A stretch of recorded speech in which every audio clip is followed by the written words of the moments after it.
शिव जी की आराधना केवल जल व पत्र पुष्प से ही हो जाती है। इनमें भी प्रमुख है बिल्व पत्र। तो आइए जानते हैं संपूर्ण जानकारी बिल्व पत्र के बारे में।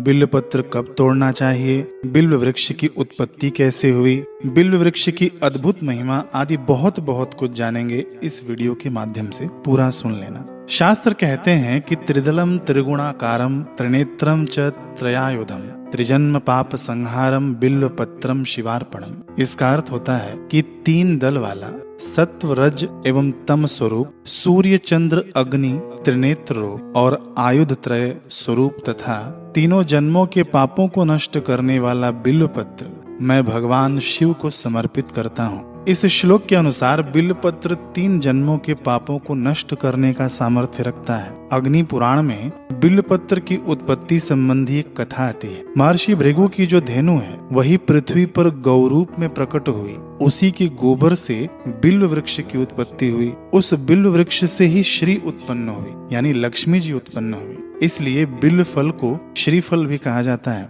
लिंग पुराण के अनुसार भगवान शिव ने प्रसन्न होकर लक्ष्मी जी से कहा कि बिल्व वृक्ष तुम्हारी भक्ति का प्रतीक होगा। यह वृक्ष मुझे व लक्ष्मी जी को अत्यंत प्रिय होगा। हम दोनों की बिल्व वृक्ष से की गई पूजा मुक्ता, प्रवाल, मूंगा, स्वर्ण, चांदी आदि रत्नों से की गई पूजा से श्रेष्ठ मानी जाएगी। जैसे गंगा जल मुझको प्रिय है, उसी प्रकार बिल्व पत्र और बिल्व फल द्वारा की गई मेरी पूजा कमल के समान मुझे प्रिय होगी। बिना बिल्व पत्र के मैं कोई भी वस्तु ग्रहण नहीं करूंगा। कितनी अद्भुत महिमा शिव जी बता रहे हैं। अब देखिए, बृहद धर्म पुराण के अनुसार बिल्व वृक्ष की उत्पत्ति माता लक्ष्मी जी से हुई है। ये श्लोक है। इसका अर्थ है कि बिल्व वृक्ष महालक्ष्मी जी के वक्षस्थल से उत्पन्न हुआ और महादेव जी को प्रिय है। मैं एक बिल्व पत्र शिवार्पण करता हूँ। अब कथा के अनुसार बिल्व वृक्ष की उत्पत्ति लक्ष्मी जी द्वारा स्तन काटकर चढ़ाने से हुई। लक्ष्मी जी ने भगवान विष्णु को पति रूप में प्राप्त करने के लिए शिव जी का घोर आराधन व तप किया। अंत में लक्ष्मी जी ओम नमः शिवाय इस पंचाक्षर मंत्र से 1 सहस्त्र यानी 1000 कमल पुष्प द्वारा शिव जी का पूजन कर रही थीं। तब शिव जी ने उनकी परीक्षा करने के लिए 2 कमल पुष्प चुरा लिए।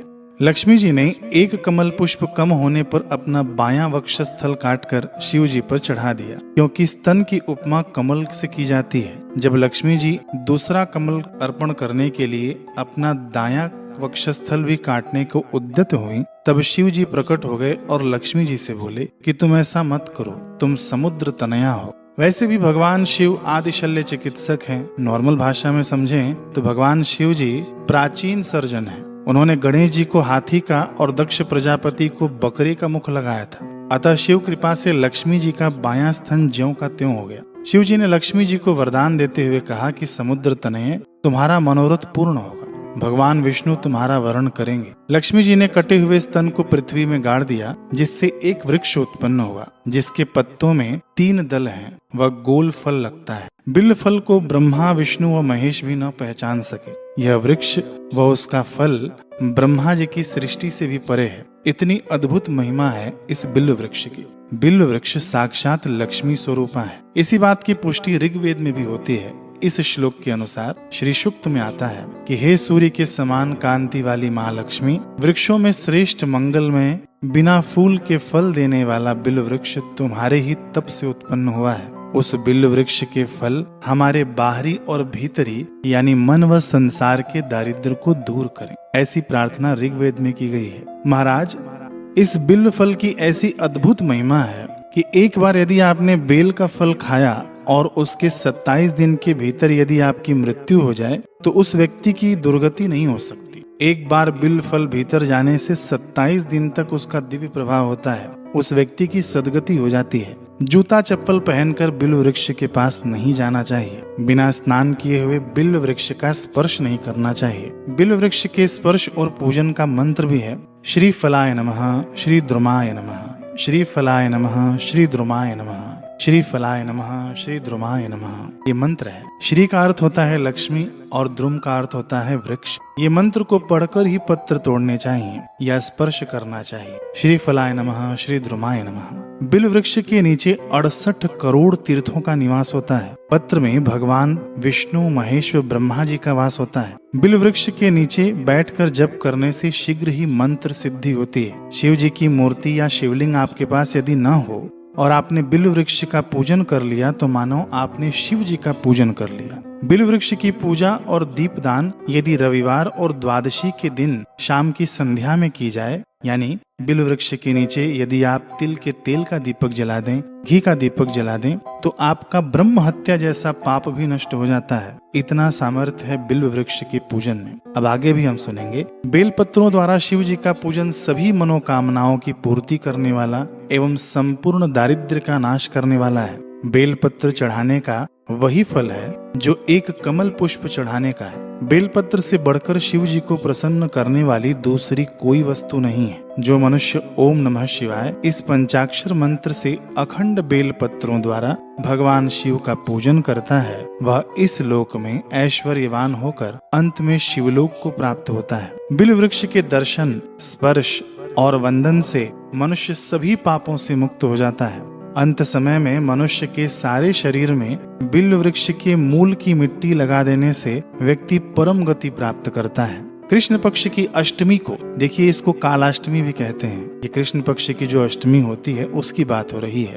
कृष्ण पक्ष की अष्टमी को अखंड बेल पत्रों से भगवान शिव की पूजा करने पर ब्रह्म हत्या आदि पापों से छुटकारा मिल जाता है। बेल वृक्ष के नीचे बैठकर जो मनुष्य मंत्र जाप करता है वह पुरुष चरण का यानी 1.25 लाख का फल प्राप्त करता है। उसे लक्ष्मी की प्राप्ति होती है। बेल वृक्ष के मूल में जो मनुष्य दीप मालिका जलाता है वह तत्व ज्ञान से पूर्ण ज्ञानी हो जाता है। बेल वृक्ष के मूल में किसी शिव भक्त को भोजन कराने से करोड़ों मनुष्यों को भोजन कराने का फल मिलता है। आचार्येन्दु ग्रंथ में आता है, इस श्लोक के अनुसार चतुर्थी, अष्टमी, नवमी, चतुर्दशी और अमावस्या तिथि को संक्रांति व सोमवार को बेलपत्र नहीं तोड़ने चाहिए। किंतु बेलपत्र शंकर जी को बहुत प्रिय है, उसके बिना तो पूजा अधूरी मानी जाती है। अतः इन तिथियों में पहले दिन का रखा हुआ बेलपत्र चढ़ाना चाहिए। यदि नए बेलपत्र न मिले तो चढ़ाए हुए बेलपत्र को ही धोकर बार बार चढ़ा सकते हैं। बेलपत्र 6 महीने तक बासी नहीं माने जाते। शिव पूजन में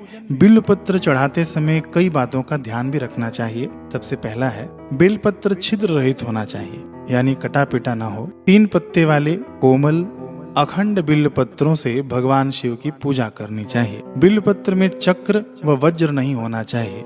अब ये चक्र और वज्र क्या है? बिल्व पत्रों में जो सफेद लगा रहता है, सफेद दाग आदि जो होता है ना, उसको चक्र कहते हैं। और डंठल में जो गांठ होती है, जैसे हम लोग पत्ता तोड़ते हैं तो नीचे जो गांठ होती है ना, उसको भी तोड़ देना चाहिए, उसको वज्र कहते हैं। तो चक्र और वज्र हटाकर ही भगवान शिव जी को बेलपत्र चढ़ाने चाहिए। बेलपत्र धोकर मिट्टी आदि साफ कर शिव जी पर अर्पित करने चाहिए। जिन तिथियों में बेलपत्र तोड़ने की मनाही है, उस समय बासी व सूखे बेलपत्र भगवान शिव जी को अर्पित कर सकते हैं। बेलपत्र सदैव उल्टा चढ़ाना चाहिए, यानी इसका चिकना भाग नीचे की तरफ होना चाहिए, भगवान पर होना चाहिए। यदि ओम नमः शिवाय मंत्र नहीं बोल सकते हैं तो केवल शिव शिव कहते हुए भी बेलपत्र अर्पित कर सकते हैं। भगवान शिव को शीघ्र प्रसन्न करने के लिए बिल्वपत्र के 3 दलों पर लाल चंदन से या कुमकुम से राम लिखकर या ओम नमः शिवाय लिखकर अर्पण करना चाहिए। शिव पूजन में संख्या का बहुत महत्व होता है। अतः विशेष अवसरों पर जैसे शिवरात्रि, श्रावण का सोमवार या पूरे सावन में, प्रदोष काल में, प्रदोष व्रत में आपको 11, 21, 31, 108 या 1008 बिल्वपत्र शिवलिंग पर अर्पित करना चाहिए। समुद्र मंथन से उत्पन्न हलाहल विष की ज्वाला से दग्ध त्रिलोकी की रक्षा के लिए भूत भावन भगवान शिव ने स्वयं ही उस महागरल को हथेली पर रखकर आचमन कर लिया और नीलकंठ कहलाए।